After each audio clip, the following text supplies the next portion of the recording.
Well, hello and welcome back to the Daily Brew, the devotional, where every day we drink a new brew of coffee and we see what God is brewing for us in the Bible. Yes, it's cheesy, but it's true. And you join me here in Noosa, Australia for day 189 of 365 days of Bible reading. And my luggage is still in Auckland, so this is an audio podcast only for today. Apologies to all of you who are watching on YouTube. Sorry. All of my recording gear is still in my luggage, which I can still see is in Auckland, so that's fantastic. But we're having a great time here in Australia nonetheless. The weather is fantastic. It's been an awesome time at the Noosa INC Pastors and Leaders Gathering. It's been so much fun. It's such an honor to be here, meeting some new friends, having lots of coffees, catch-ups, non-stop back-to-backs. It's been a lot of fun. But we are here today for the Bible and to do our Bible reading journey. If you're on Spotify or Apple Podcasts, thank you so much for joining me. Obviously, this is the same for you. And if you're joining us on YouTube, apologies that you can't see my face. Maybe soon we'll be able to get that back up and running. Let's talk about the Bible though. What we're reading today is in the descriptions on every platform, but I'll give it to you as well. Psalm 81 verse 8 to 16, Acts chapter 26 verse 24 to chapter 27 verse 12, and 2 Kings chapter 16 verse 1 to chapter 17 verse 41. So those are our scriptures for today. No coffee to try today. I've had back-to-backs to back-to-backs, and look, I've got a can of sparkling water, but that just tastes like water that sparkles. So we're going to get straight into the Bible today and get into the real reason that we are here. Nonetheless, our spiritual hunger is a real thing. It's something we all experience on the earth. Some of us, we try to satisfy our hunger with different spiritual practices. The reality is that the only way we can truly satisfy that hunger is with God. God promises us in the psalm today that if we open our mouth, He will fill it. If we listen to Him, He says that we'll be fed with the finest of wheat and honey from the rock. We need to actually practice the art of sitting with God and actively listening to His instruction.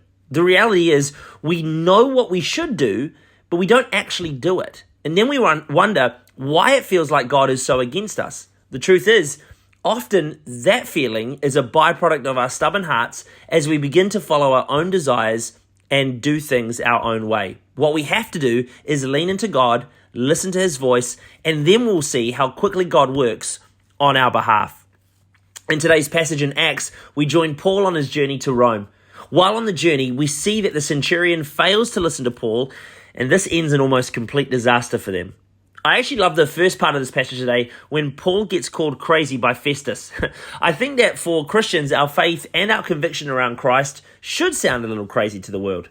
Paul, however, makes it clear that he's not insane and that everything he is saying is true and reasonable. Even though Paul's faith sounded crazy, he didn't accept the premise that he was crazy. He made sure that it was faith and not wild and random. Paul's argument here is that there's a rational basis for faith. There are reasons to believe that Jesus rose from the dead, and our faith is true and reasonable. That's what Paul is talking about. Never be afraid to have conversations with believers and non-believers that are based in logic and reason. We need it in our world today. An intellectual presentation of the gospel, not just one based on wild faith and wild stories and testimonies. If we can have those conversations that are based in logic and in reason, that helps a lot of people wrap their head around the gospel message. Understand, though, that logic and reason and reasoning the gospel is not enough on its own. We do need to make sure we actually live out of faith that has experience attached. Faith and works go hand in hand. Experience and reason do too. God doesn't always speak to us in ways that we fully comprehend, hey. Sometimes there is a large faith deposit that's required to be able to hear God and comprehend what He's saying. At the same time, God can speak and it does make sense and is reasonable. What we have to do is be willing to hear both and be willing to hear it and say it to others too.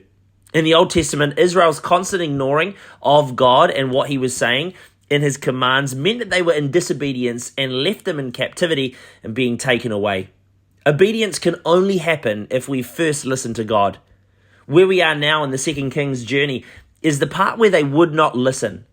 Most, if not all of life's issues come because we won't listen to God, or we will, but we choose not to. Exile for God's people was a result not of an unloving God, but because of an unlistening people. God doesn't do bad things to good people. Bad people do things in spite of a good God. Why would God not just force their hand, though, and stop them from being foolish?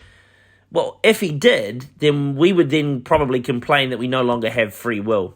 In our free will, we need to freely listen to God and not be stubborn against his voice. Following our own desires and not listening to his voice leads to complacency and carelessness. And this can be what opens the door in our own life to further sin. We need to ensure that we do not let the enemy lead us into disobeying God. He wants to do this, the enemy wants to do this, because when we disobey God, we'll miss his blessing for our lives. God's heart is one to bless you. It's to prosper you. So where's your heart at today? Is it to surrender and obey? If it is, your life will be marked by listening and proven by action. Verse of the day. Verse of the day today, Acts chapter 26, verse 25 says, I'm not insane, most excellent Festus. Every time I go to say the name Festus, I have a little chuckle, which is why I stumbled over it. Let me start again. I am not insane, most excellent Festus. Paul replied, what I am saying is true and reasonable. Most excellent Festus. Paul is a man of honor. In the natural, Festus was not most excellent, but out of honor, Paul addresses him as such. I'm challenged that even when people don't deserve my honor, that I would be someone who'd be willing to pay it forward regardless, just like Paul. And that is it for today, day 189 of 365 days of Bible reading done and dusted. Thank you so much for joining me no matter where you are around the world.